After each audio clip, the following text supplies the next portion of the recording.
Pizza খেতে ছোট বড় সবারই খুব পছন্দ। মাঝে মধ্যে দেখা যায় পিৎজা খেতে ইচ্ছা করে, বিশেষ করে বাচ্চাদের তো খুবই পছন্দ। কম খরচে ঝটপট করে কিন্তু এই পদ্ধতিতে আপনি বানিয়ে দিতে পারেন।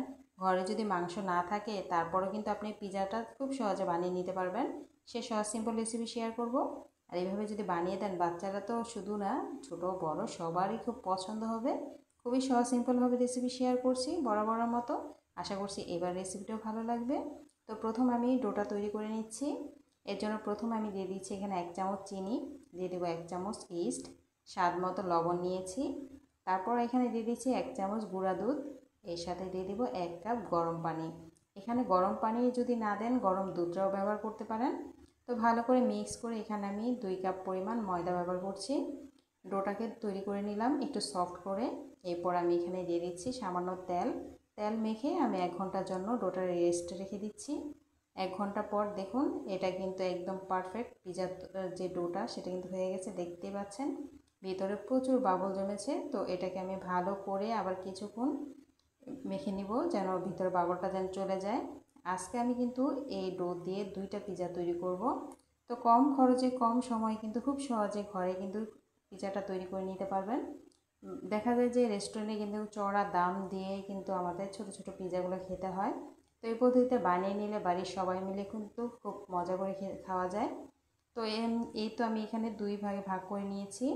তো আমি এখানে একটা ফ্রাই প্যান নিয়েছি। তো ফ্রাই প্যানের মধ্যে প্রথমে একটু তেল মেখে এরপর একটু ময়দা ছিটিয়ে দিয়েছিলাম। এর উপর আমি এখন একটা রুটি শেপ তৈরি করে নিচ্ছি।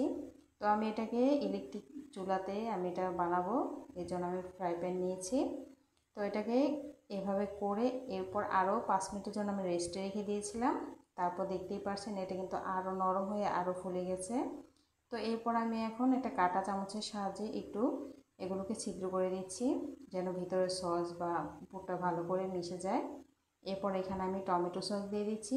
চাইলে আপনারা কিন্তু পিৎজা সসটা ব্যবহার করতে পারেন। তো সব সময় কিন্তু বাসায় কিন্তু পিৎজা সস থাকে না, যাদের থাকে তারা কিন্তু দিতে পারেন, নাহলে টমেটো সস দিয়ে কিন্তু বানিয়ে নিতে পারেন। এরপর কিন্তু আমি একটি পুর তৈরি করেছি। এটা আমি ডিম, পেঁয়াজ আর মরিচ দিয়ে ডিপ পুরটা বিভিন্ন মশলা দিয়ে তৈরি করেছি। চাইলে কিন্তু আপনারা মাংস দিয়ে করতে পারেন, কিন্তু সবসময় বাসায় যদি মাংস না থাকে এভাবে কিন্তু বানিয়ে দিলে বাচ্চারা কিন্তু বুঝতেও পারবে না, দেখতেই পারছেন। তো আমি এই পুরের ভিডিওটা দেইনি। তো ডিমের যে ভুনা বা এটা তো সবাই করতে পারি। তো এরপর আমি 2টা পিৎজাই কিন্তু সমান ভাগে ভাগ করে আমি এটাকে বানিয়ে নিচ্ছি, দেখতেই পারছেন। উপর দিয়ে পুরটা দিয়ে দিচ্ছি। পিৎজার মেন উৎস কিন্তু আপনার ডোটা যদি পারফেক্ট হয় তাহলে কিন্তু যে কোনো জিনিস দিয়ে কিন্তু পিৎজা খেতে ভালো লাগে। তো দেখতেই পারছেন পুরা 2টা পিৎজাই কিন্তু আমি সুন্দরভাবে সেট করে নিলাম। এর উপর দিয়ে এখন আমি চিজ দিয়ে দিচ্ছি। 2টা পিৎজার উপরে কিন্তু সমান ভাগে আমি চিজটা ব্যবহার করেছি। এর উপর দিয়ে এখন কিছুটা আমি সুন্দর করে সাজিয়ে নেব। তো প্রথমে আমি গ্রিন কালার ক্যাপসিকামটা দিয়ে দিচ্ছি। হাতের কাছে ক্যাপসিকাম না দিলে কিন্তু শুধু টমেটো পেঁয়াজ দিয়েও করা যায়। আর যদি থাকে চাইলে আপনি সব ধরনের কালার দিয়েও দিতে পারেন। আমি শুধু গ্রিনটাই নিয়েছি। এরপর আমি এখানে টমেটোটাও চিকন করে কেটে নিয়েছি, দেখতেই পারছেন। তো সুন্দর করে এটাকে সাজিয়ে দিচ্ছি। তো এইভাবে কিন্তু খুব সহজে কিন্তু বানিয়ে নেওয়া যায়। তো রেসিপি যদি ভালো লাগে অবশ্যই লাইক কমেন্ট শেয়ার করতে ভুলবেন না।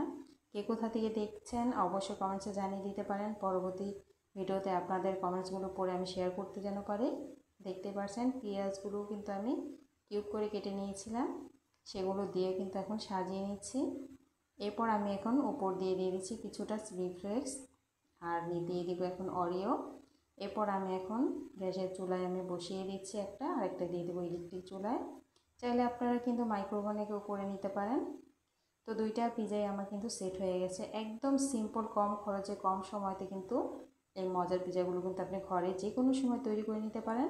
আর চড়া দাম দিয়ে কিন্তু রেস্টুরেন্টে না গিয়ে কিন্তু খুব সহজে এটা ঘরে বানিয়ে নিতে পারেন। তো এখন আমি ইলেকট্রিক চুলায় এখানে 800 প্রায় 800 পাওয়ার আমি এটা দিয়ে দিচ্ছি 20 মিনিটের জন্য। তো 20 মিনিট একটু গরম করে এরপর আমি এটা আরেকটু কমিয়ে দিয়েছিলাম চুলার তাপটা।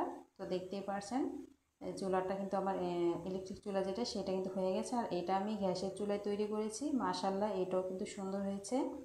তো খুব সহজ সিম্পলভাবে রেসিপি শেয়ার করেছি। কেমন লেগেছে অবশ্যই কমেন্টসে জানিয়ে দেন। এখন আপনাদের কেটে শেয়ার করছি যে এটা কতটা সুন্দর, কতটা মজার হয়েছে।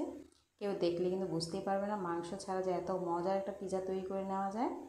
তো এরকম মজার মজার রেসিপি কে কোথা থেকে দেখছেন, কেমন লেগেছে অবশ্যই কিন্তু কমেন্টস করতে ভুলবেন না। দেখুন মাশাআল্লাহ একদম পারফেক্ট কিন্তু রেস্টুরেন্টের মতো হয়েছে। এই তো আজ এই পর্যন্ত, সবাই ভালো থাকবেন। আল্লাহ হাফিজ।